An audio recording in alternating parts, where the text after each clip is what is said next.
안녕하세요. 새로운 일상을 여는 사람들 세 번째 유튜브 방송 함께 진행하는 인천의 오뚜기 홍미영입니다.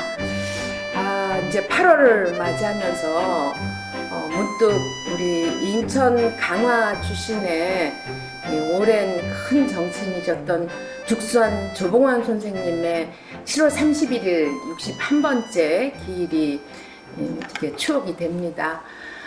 인천에서 정치인으로서나 또는 사회혁명가로서나 그리고 지금 후대한테도 큰 가르침을 주고 있는 죽수한 조봉환 선생님은 59년, 그러니까 살고 일어나기 몇 개월 전이죠.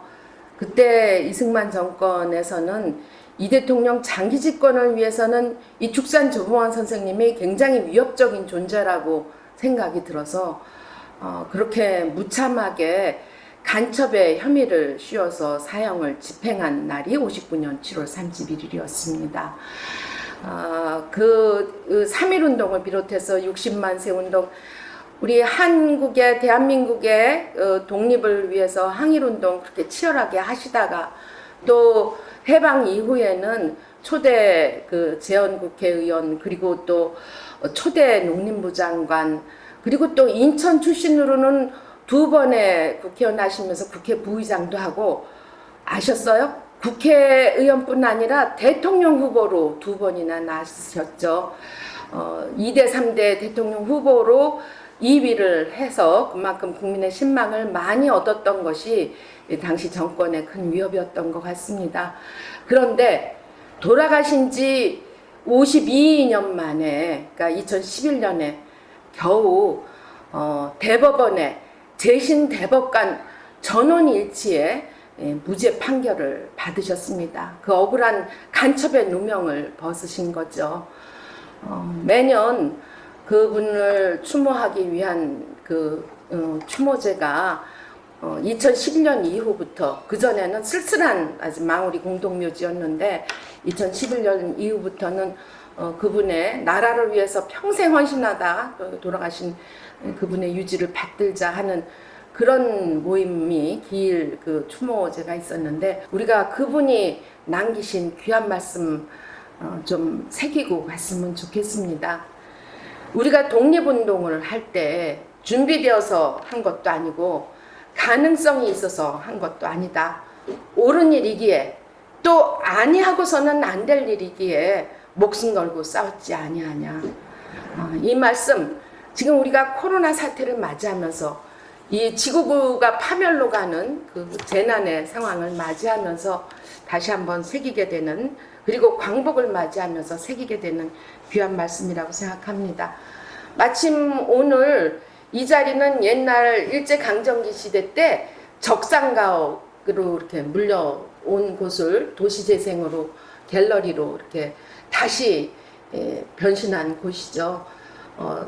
1935년도에 일본 기업체가 여기 관사로 썼던 곳인데 바로 홍예문, 인천 중구 홍예문 부근입니다. 그리고 아주 꼭대기여서 하늘과 가까운 곳인데 지금 시대에 맞게 도시재생을 우리 황선우 소장님께서 설계하시고 그 뒤에 2015년부터 우리 이혜정 관장님이 그야말로 땀과 지극한 애정으로 이 건물을 이 인천에서 문화의 작은 사랑방, 지역 주민들과 함께하는 소중한 공간으로 만들었습니다. 일제강점기 때 이 적산가옥을 우리가 어떻게 긍정적으로 공간과 상황을 변화시키는가, 그리고 그것이 다시 우리 시민들한테 돌아올 수 있는 곳으로 문화의 공간으로 만드는 것인가를 한번 현장에서 보고, 우리 또 애쓰면서 이끌고 오신 관장님도 함께 오늘 자리를 같이 했습니다. 대형 공립 이런 전시관, 갤러리들이 지금 다 임시 폐쇄된 상황에서는 이런 공간들이 참 우리가 정말 새로운 일상을 여는 입장에서 새롭게 봐야 하는 것 아닌가 생각하면서요. 오늘 이제 이혜정 관장님과 그리고 우리 황 소장님과 박병상 박사님과 함께 신화의 붕괴라는 주제로 말씀을 나눠보고 싶습니다. 신화의 주제에 대해서는 야 이게 무슨 말이냐 하고 또 궁금해 하시겠지만 아마 우리 말씀 들으면서는 맞아 이제 이런 마음속에 공감이 될 텐데요. 그러기 전에 그래도 우리 이혜정 관장님 뭐 우리 이 좋은 곳에 왔는데 한 말씀 해주시겠어요? 예, 이렇게 저기 작은 공간에 좋은 이런 그 유튜브 방송을 촬영할 수 있는 기회를 이렇게 주셔서 감사하고요. 또 함께 할 수, 이 자리에 함께 할 수 있어서 영광입니다. 아유, 예.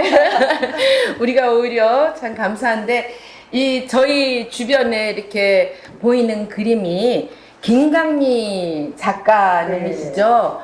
보니까, 뭐, 개인 그 전시회도 물론이고, 국제적인 전시도 많이 하셨는데, 예, 어떻게 여기서 잠깐 이렇게 그림 옆에 잠깐 서 보시겠어요? 제가 끝나고 나서 여기 잠깐 여기 서 보세요. 예, 우리 작가님의 저 전시에 이렇게 있는데, 예, 어때요, 여러분? 한번 와보시고 싶으시죠? 예, 저희가 끝나고 나서는 작가님의 그림 설명도 듣기로 하고요. 예, 오늘은 이 앞 시간은 우선 저희들이 새로운 일상 코로나 이후에 이 문화 공간들 그리고 이 거대한 신화를 만들어가는 세상에서 어떻게 대처할 것인가 하는 대화를 나눠보도록 하겠습니다. 제가 우선 황 소장님한테 말씀을 좀 듣고자 합니다. 예전에 신화 그러면은 제우스가 나오는 뭐 그리스 로마 신화로 해서 그 당시에 주류라고 할 수 있는 거죠. 세상을 움직이는 거대한 어떤 뭐라 그러냐 논리라 그럴까요? 뭐 또 어떤 움직임들이 있다고 치면 그것이 중간에 가서는 중세에 가서는 기독교라는 것으로 그리고 지금 현대 와서는 돈과 뭐 이런 것들도 거대한 여러 가지 물체들로 얘기할 수 있는데 우리 황 소장님께서는 현대 신화가 지금 어떻게 붕괴되고 또 우리가 어떻게 그것을 맞이해야 될까 한번 말씀 주시죠. 저는 신화 이렇게 얘기하면 지금 말씀하신 대로 그리스 로마 신화 초등학교 때 너무너무 재밌게 읽었었는데 그냥 옛날 얘기처럼 이제 느껴지거든요. 신화가 존재하려면 아마 그 초자연적인 힘을 가진 신의 존재 그리고 그 존재를 믿고 추앙하는 사람들이 있어야 신화가 성립되지 않을까 그런 생각을 해봅니다. 그러면 요즘 신화는 과연 어떤 것들이 신화일까? 요즘 사람들한테는 아마 요새 그 증권계 귀재라고 하는 워렌 버핏 뭐 이런 사람들이 신화적인 인물 이렇게 우상적으로 하지 않을까. 뭐 더 나아가서는 물건인 그 아파트 요새 한참 시끄러운 아파트가 이게 아주 그런 대상으로 가지 않을까라는 생각도 좀 들기는 합니다. 저는 코로나 19 이후에 좀 보면 최근에 베니스 바닷물이 아주 맑아졌다고 하잖아요. 그러니까 그 맑아진 모습 속에서 저는 이 사회에 저렇게 이 사회가 맑아지면 많은 것들이 보여지고 호황된 것들, 불투명했던 것들이 아주 투명하게 나오지 않을까, 나타나지 않을까라고 생각하는데 그러면서 우리가 신화로 생각했던 여러 가지 허상들 이런 것들이 아마 무너질 거라고 보는데 그 중에 하나로 저는 대학에 대해서 고민을 좀 해봤습니다. 그러니까 저도 이제 일찍 대학을 다녀서 70년대 대학을 들어갔는데 그때의 대학하고 지금의 대학을 보면 일단 저는 건물을 좀 보면 그때는 넓은 캠퍼스가 있었는데 지금 캠퍼스가 없어요. 다 건물이 꽉 차 있습니다. 그러니까 아마 인구가 자꾸 감소됨에 따라서 대학은 자연적으로 좀 축소되고 정리가 될 거라고 했지만 달리던 자동차가 멈춰설 수 없는 것처럼 아마 계속 건물이 증가되고 했던 그런 상황들이었는데 아마 이번 코로나로 인해서 그런 것들이 거쳐지지 않을까 생각을 합니다. 특히 코로나19로 인해서 저번에 우리가 언택트에 대해서 얘기했는데 그 과정 속에서 우리는 지식 전달 체계로서의 기능을 했던 대학이 이제 끝이 나고, 그러니까 정보 전달은 교수가 하지 않아도 굉장히 다양한 매체를 통해서 이미 그 전달을 하게 되는 경험을 지금 하고 있고 더 가속화될 건데, 그러면 대학은 무엇을 해야 될까? 역할이 아마 바뀔 거고 기능이 바뀔 거고 아마 방법이 바뀔 거라서 저 많은 건물들로 인해서 했던 그 학위 장사나 그 다음에 이제 건물 장사를 했던 거죠. 예. 수많은 강의실 만들어 놓고 예. 기숙사 만들어 놓고 이렇게 했는데 그 기숙사가 지금 다 놀아야 되고 그 강의실이 다 통통 비어야 되고 이런 상황들이 되지 않을까 저는 이런 생각합니다. 어떤 사람이 나타나서 저가 아파트로 바꾸자고 강의실 할지도 모르겠어요. 돈 낸다고 하니까. 그러니까 이런 것들이 저는 그 투명하게 나타나지 않을까. 특히 종교계에서 요새 난리가 났잖아요. 그러니까 이 사회를 위해서 종교계가 정말 고민을 해줘야 되는데 우리는 요새 종교계를 고민해줘야 돼요. 사찰이나 교회나 계속 그 환자들이 생겨나게 나고 있고, 근데 이런 과정 속에서 그동안 교회의 역할이나 이런 것들에 대해서 회의적인 부분들, 정말 코로나가 끝나고 나면 얼마나 많은 사람이 다시 우리의 자리로 돌아갈까라고 본다면, 그러니까 그동안에 우리는 왜 교회를 다니고 왜 신앙생활을 했을까라는 관점에서 본다면 아마 지금 하지 못했던 네트워크를 쌓고 사람들을 만나서 비즈니스를 하고 했던 이런 부분들이 아마 다 거쳐지게 된다면 훨씬 더 많은 붕괴가 일어나지 않을까라는 생각을 합니다. 그러니까 그 붕괴에 대해서 우려하는 사람들 중에는 오히려 다행이다라는 생각을 하는 사람들도 있을 거고 큰일 났다라고 생각을 할 수도 있는데 아마 이런 기회를 통해서 우리가 저번에 얘기했던 이 사회의 성찰이 오히려 그 붕괴를 통해서 잘 일어나지 않을까 그런 생각을 해봅니다. 아주 뭐 제가 다 얘기하면 안 될 것 같아요. 또 이제 우리 문화계에서 활동하시는 이혜정 관장님한테 오히려 이제 공공시설에 있어서 또 문화시설 뭐 여러 가지 공연장이나 큰 시설들 뭐 이런 것들에 대해서도 많이 고민하셨을 텐데 오히려 좀 마이크를 옮기는 것도 필요할 것 같아요. 그래요. 네, 오늘의 그 토론 주제라고 할까, 이게 심화의 붕괴라는 그런 주제를 주셨는데, 지금 말씀하신 것들이 대학이나 교회에 관련한 것들, 그런 것들이 어떤 신적인 어떤 그런 위치를 차지하고 있었던 것들의 어떤 변화들이 온다는 말씀들을 하셨고, 그래서 그 본연의 그런 그 정체성을 이제 회복해야 된다는 말씀이신 것 같은데, 저는 이렇게 작은 문화 공간이지만 문화 예술 활동을 하고 있는 문화 공간의 대표로서 이 코로나 시대를 지나오면서 길진 않지만 어떤 길다면 또 길죠. 벌써 이제 반년이 다 지나가니까. 그러면서 나름대로 이런 공간들에 대한 어떤 가치라든가 그런 것들을 다시 한번 생각해 보게 됐어요. 그러면서 이렇게 작고 소소한 것들이 이 코로나를 거치면서 굉장히 중요하다는 것들을 깨닫게 됐다는 것은 누구나 다 부인할 수 없는 사실인데, 저희가 보시는 것처럼 저희 문화공간은 굉장히 규모가 작습니다.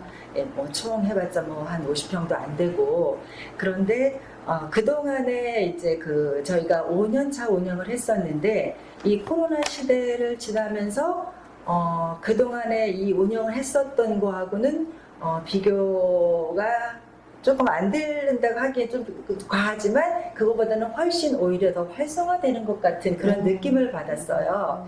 왜냐하면 이제 대형 그런 전시관이나 공연장 이런 데들이 문을 닫게 되고 집단 감염이나 뭐 아니면은 뭐 이제 그런 것들 때문에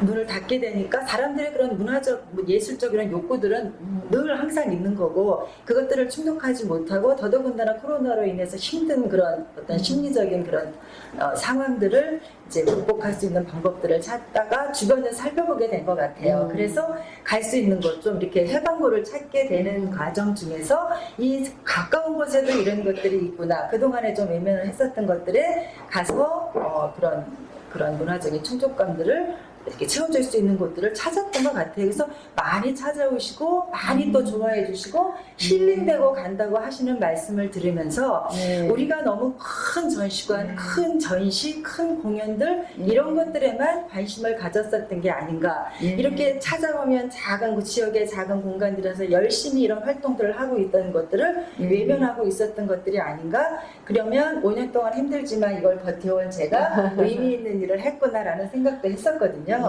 그래서 이제 지금 오늘의 주제 신화의 붕괴라는 그런 그 명제를 놓고 본다면 우리가 기존에 생각했던 그런 대형 커다란 그런 것들이 다 능사는 아니고, 물론 그것들이 뭐 부정적인 건 아니에요. 필요하지만 그것과 동시에 가까운 삶 속에서 우리가 필요로 할 때 바로바로 가서 어떤 만족감이나 어떤 힐링을 받을 수 있는 그런 문화예술 공간은 지역 곳곳에 살아남아야 하고, 그리고 그것들의 역할이 분명히 충분히 있다는 것을 느끼게 됐습니다. 아, 좋네요. 저는 그 서담 조금 말씀하세요. 저는 서담제를 소개할 때 아까 보니까 잘 소개를 못 하시더라고요. 분들 소개할 때 시간과 글이 있는 서담제라고 늘 제가 이제 소개를 하는데, 저는 최근에 그 문화시설 중에서도 뭐 인천에서 보면 그 아트센터 송도에 이제 지었거든요. 큰 거요. 그러니까 원래는 구겐하임이 아마 문화계의 그 신화적인 그 건물이 아닌가 싶어요. 그래서 모두가 다 이제 구겐하임을 유치하고 싶어하고, 그러니까 뭐 이렇게 했는데, 사실 코로나19 이후에 갖고 오는 문제점들이 뭐냐면, 보통 공연장을 이제 수익을 내려면 1,500석 정도가 있어야 된다고 해요. 근데 1,500석을 만들어 놔도 지금 1,500석을 못 채우잖아요. 결국에는 그런 시설들이 뭐 1년에 운영관리비만 한 200억씩 들어간다고 하는데, 이 정도의 뭐 한 10분의 1 정도 인원이 들어가고 과연 운영할 수 있을까? 그러니까 그것만 만들어 놓으면 도시도 막 성공할 수 있어, 분양도 잘할 수 있어, 이런 신화들을 써 갔었는데 그게 아마 신자유주의적인 영향이었거든요. 근데 이런 것들이 이제 붕괴되면서 오히려 아까 말씀하시기는 사람이 더 많이 온다고 하는데, 정말 그 사람들이 진짜 필요하고 가보고 싶은 것이 아마 이런 곳으로 이제 바뀌지 않을까. 그러니까 그런 파급 효과가 있지 않을까 이렇게 생각이 듭니다. 거대하게 그동안 자본을 중심으로 움직였던 그 신화가 무너지고 코로나 때문에 무너지고 나니까 바로 이런 작지만 아주 소중한 공간들, 우리 곁에 있던 공간들이 대안으로, 오늘 바로 그 대안을 보고 있는 거네요. 이제 뭐 구겐하임 미술관보다는 이제 비행기 타고 와서 이제 그런 거 보기보다는 우리 옆에 있는 이 오래된 집을 바꿔서 우리가 같이 소중하게 여길 수 있는 문화. 그러면 이제 지금은 과학에 관련해서 한번 뭐 과학뿐만 아니라 뭐 다양한 생각을 하게 하네요. 저는 요 근처에서 고등학교를 나왔으니까 이 근처에 대한 아련한 생각들을 이제 이게 인천의 뭐 핵심적인 지역이라고 생각하는데 자주 올 기회가 없었고, 우리 애들 아까 아파트 얘기했지만 아파트에서 태어나서 아파트를 벗어나지 못한 우리 애들은 이쪽에 올 기회가 별로 없었죠. 저는 여기 있는 고등학교가 뭐 요즘은 학생들이 별로 없고 성적이 떨어지고 대학교를 못 간다. 그래서 이제 옮기자. 사람들 많은데 아파트 형편을 안 들어 옮기자 하는 주장들이 있는 걸 반대를 했습니다. 그랬더니 이제 뭐 동문회에서 지탄의 대상이 된 적이 있는데, 저는 장소라는 의미를 얘기했어요. 내 기억이 뿌리가 있는 장소를 왜 옮기냐. 나무도 옮기면 죽거든요. 제대로 성장한 나무들은.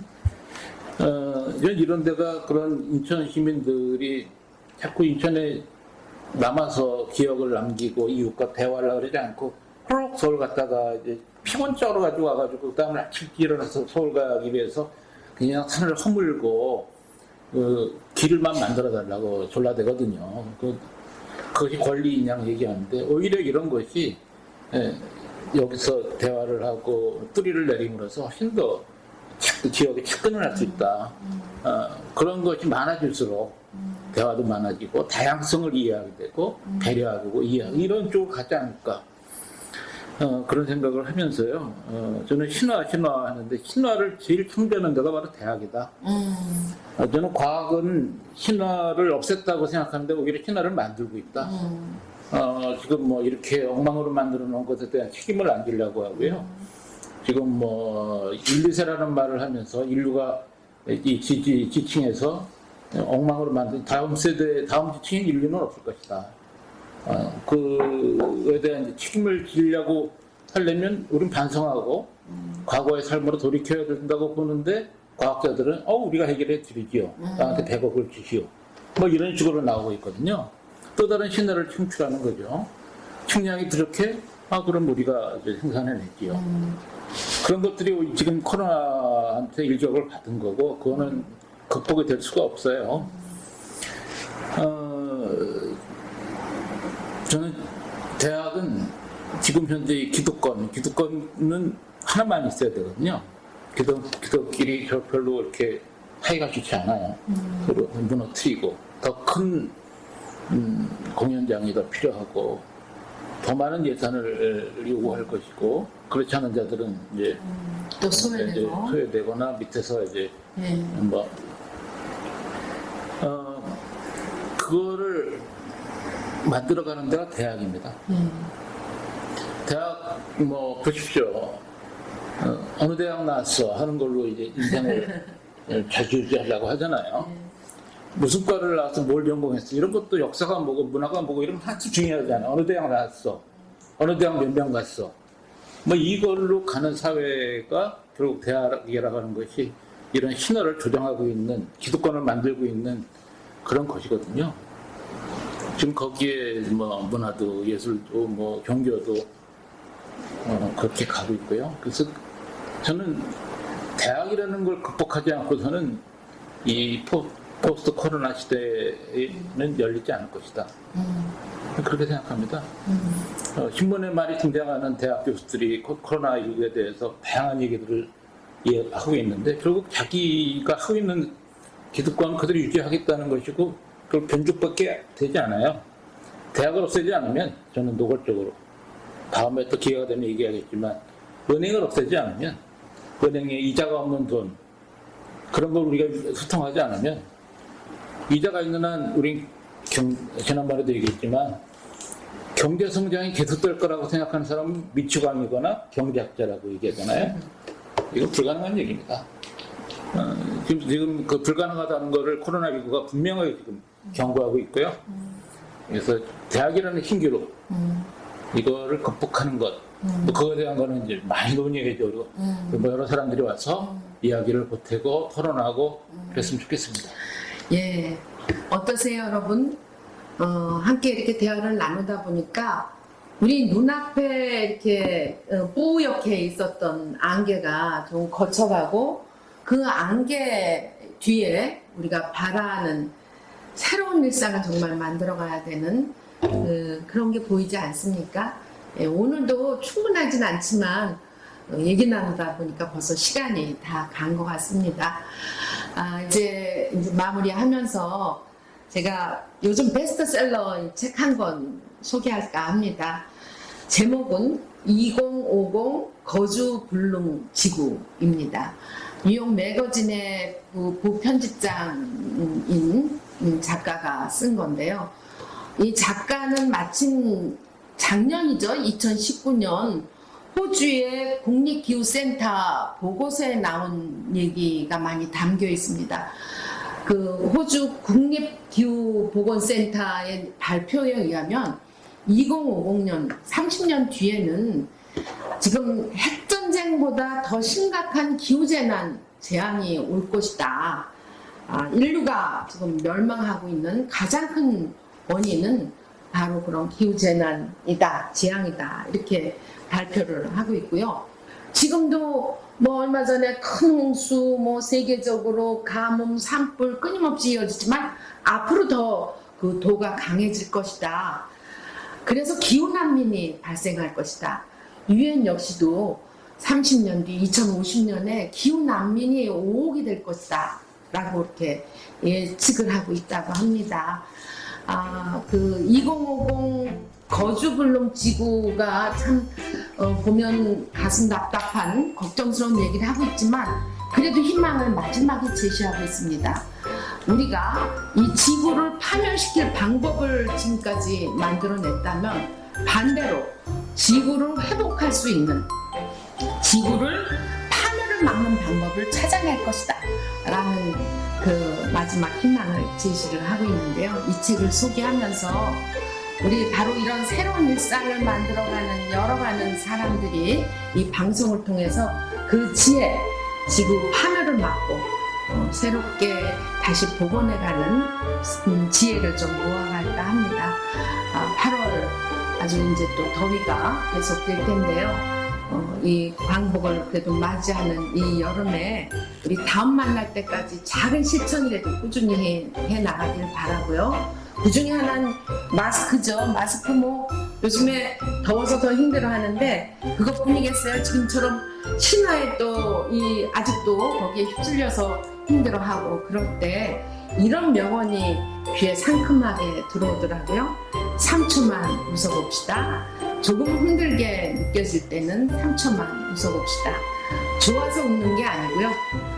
웃으니까 좋아지는 거라고 합니다. 우리 힘들지만 3초 웃으면서 더 새로운 일상을 만들어 가는데 여러분과 함께 계속 하겠다 말씀드리면서 오늘 인사 대화 마무리하고요. 박수 한번 칠까요? 그리고 우리 김양미 작가님의 작품 소개도 잠깐 듣는 시간을 갖도록 하겠습니다. 안녕하세요. 안녕하세요. 네. 작가들은 뭔가 자기에 대한 증거를 내놓는 게 어떤 행위를 통해서 자기에 대한 증거를 내놓는다고 보시면 될 것 같아요. 그래서 작가마다 어떤 행위에 따라서 뭐 추상이든 추상을 통해서 자기 자신을 표현하든 아니면 또 구상을 통해서 자기 자신을 표현하든 그렇게 해서 뭔가 자기의 삶에 궤적된 어떤 순간들, 찰나들 아니면은 궤적되어 온 것들을 화면에 어떤 공간 안에 자신의 모습을 드러낸다고 보시면 될 것 같습니다. 제 작업 같은 경우에는 제 자신에 대한 삶의 희노애락에 대한 그런 증거이기도 하고 어떤 숨소리를 어떤 선이나 어떤 이제 선을 통해서는 저에 대한 숨소리를 나타내는 것이고 어떤 공간 같은 경우에는 궤적된 공간인데 이 궤적된 공간은 시간을 표현한 거예요. 제 자신에 대한 시간, 살아온 삶에 대한 시간들, 그런 시간들이 이런 궤적된 선들을 통해서 드러낸다고 보시면 될 것 같습니다. 그래서 어떤 작품을 볼 때마다 저건 뭘 표현했을까 하고 항상 궁금해들 하시는데 그냥 궁금해할 필요 없이 내가 보고 바라보는 대로 느끼면서 그 안에 나를 투영을 시켜서 내 자신의 모습은 내가 느끼는 건 뭘까? 그냥 순간적으로 찰나로 느끼는 거를 느끼시는 게 그림 감상을 하는데 가장 제일 최고가 아닐까 생각합니다. 그래서 이런 이제 공간에 보여지는 이런 이미지들은 제 자신의 모습이고 존재에 대한 표현입니다. 존재에 대한 표현인데 그 존재에 대한 선의 표현들은 어떤 숨소리가 이 안에서 숨소리가 느껴지도록 보시는 분들도 느끼시면서 보시는 게 굉장히 중요할 것 같아요. 그러니까 제 작품의 포인트는 이 선 같은 경우는 제 자신의 존재에 대한 모습일 수도 있지만 보시는 분들의 존재이기도 하고 또 이 공간들은 아까 말씀드렸듯이 살아온 우리들의 시간들 그렇게 느끼시면 좋으실 것 같아요. 그래서 어떤 건 잔잔하기도 하고 또 어떤 건 색과 아니면 선, 잔잔한 선, 거친 선들로 표현이 되는데 이런 것들도 마찬가지로 나의 삶에 있어서 어떤 시간은 어떤 슬픔이 담겨 있나 아니면 어떤 희망이 담겨 있나 그렇게 보시면 조금 더 작품 속에 몰입이 되면서도 뭔가 감흥이 나름대로 자신에 대한 삶에 대한 감흥이 있지 않을까 그렇게 생각합니다. 그래서 저 같은 경우에는 제 작업들은 항상 타인들이 이 안에 들어와서 뭘 그렸지가 아니라 뭔가 자신을 바라볼 수 있는 그런 계기가 됐으면 하는 바람으로 작업을 하고 있습니다. 예.